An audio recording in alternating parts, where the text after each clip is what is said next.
नमस्कार। आज हम उत्तर भारत की उन धमनियों की कहानी में उतरेंगे जो इस धरती को सींचती हैं, यानी यहाँ की नदियाँ।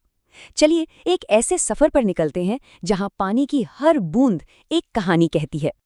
तो आज हम क्या-क्या जानने वाले हैं? हम इन नदियों के उद्गम से शुरू करेंगे, देखेंगे कि ये कैसे विशाल सिस्टम बनाती हैं, हमारे जीवन और आस्था को कैसे छूती हैं और आखिर में आज इनके सामने क्या चुनौतियां खड़ी हैं। तो चलिए सबसे पहले ये समझते हैं कि आखिर इन नदियों को इस क्षेत्र की जीवन रेखा क्यों कहा जाता है। देखिए, ये सिर्फ पानी की धाराएं नहीं हैं, ये तो हमारी पूरी सभ्यता की बुनियाद हैं।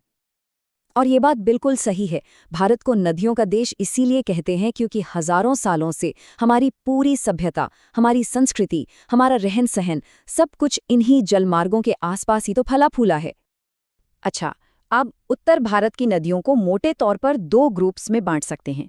एक है हिमालय नदियां, मतलब वो जो हिमालय के ग्लेशियर से निकलती हैं और इसलिए साल भर पानी से लबालब रहती हैं। और दूसरी हैं प्रायद्वीपीय नदियां, जो पठारों और पहाड़ियों से अपना सफर शुरू करती हैं। अब आगे बढ़ते हैं और देखते हैं कि ये अलग अलग नदियां मिलकर कैसे तीन बहुत बड़े और जीवन देने वाले रिवर सिस्टम्स बनाती हैं, जो करोड़ों लोगों का पालन पोषण करते हैं। और इस लिस्ट में सबसे पहला नाम आता है गंगा का। गंगा सिर्फ एक नदी नहीं बल्कि भारत की आस्था की पहचान है, एक पवित्र धमनी की तरह जो पूरे देश को जोड़ती है। ये जानना बहुत दिलचस्प है कि गंगा नदी एक जगह से नहीं निकलती।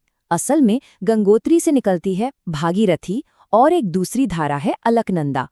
जब ये दोनों देवप्रयाग में मिलती हैं तब जाकर बनती है हमारी शक्तिशाली गंगा, जो फिर पहाड़ों से उतरकर मैदानों की तरफ बहती है।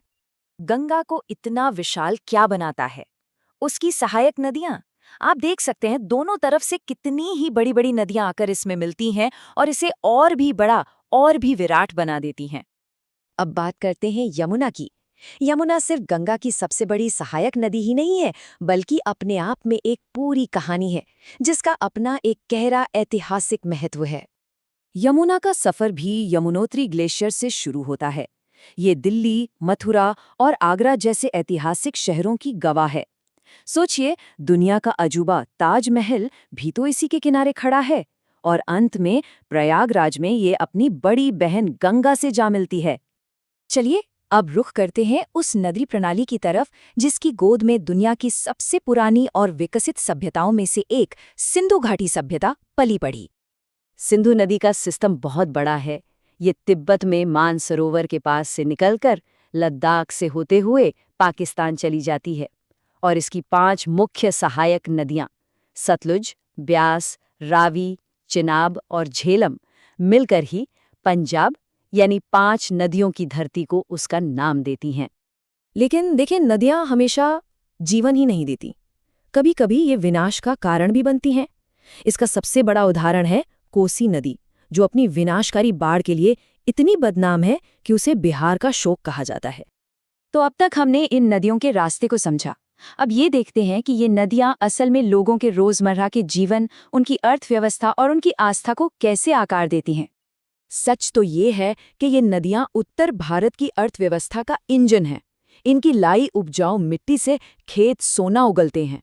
ये सिर्फ खेती नहीं बल्कि सामान लाने ले जाने का एक अहम रास्ता भी है। और हाँ, इनसे जो बिजली बनती है वो अनगिनत घरों और फैक्ट्रियों को रोशन करती है। पर इन नदियों का महत्व सिर्फ पैसों से नहीं आंका जा सकता। इनका एक आध्यात्मिक पहलू भी है। हरिद्वार को ही लीजिए। ये वो पवित्र जगह है जहां गंगा पहाड़ों का लंबा सफर तय करके पहली बार मैदानों में कदम रखती है। और फिर आता है प्रयागराज, जहां गंगा और यमुना का मिलन होता है। इस संगम को करोड़ों लोगों की आस्था का महाकेंद्र माना जाता है।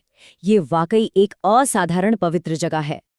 और इस लिस्ट में वाराणसी का नाम ना हो, ये तो हो ही नहीं सकता। दुनिया के सबसे पुराने शहरों में से एक वाराणसी की तो पहचान ही गंगा से है। ये शहर पूरी तरह से गंगा की आध्यात्मिक ऊर्जा में डूबा हुआ है।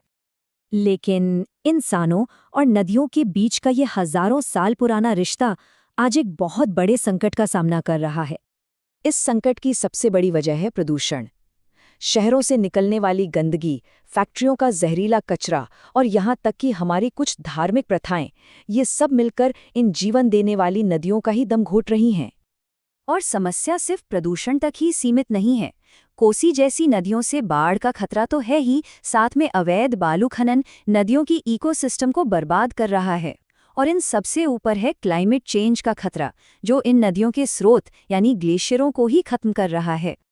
तो ये याद रखना बहुत ज़रूरी है कि ये नदियाँ सिर्फ पानी का बहाव नहीं है, ये हमारी संस्कृति, हमारी सभ्यता और हमारी अर्थव्यवस्था की धड़कन है।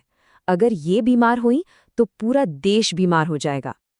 तो आखिर में एक बहुत बड़ा सवाल हमारे सामने खड़ा है। अपनी आने वाली पीढ़ियों के लिए हम इन जीवन रेखाओं को कैसे बचाएंगे? और ये सिर्फ एक सवाल नहीं, बल्कि हम सबकी एक साझा जिम्मेदारी है।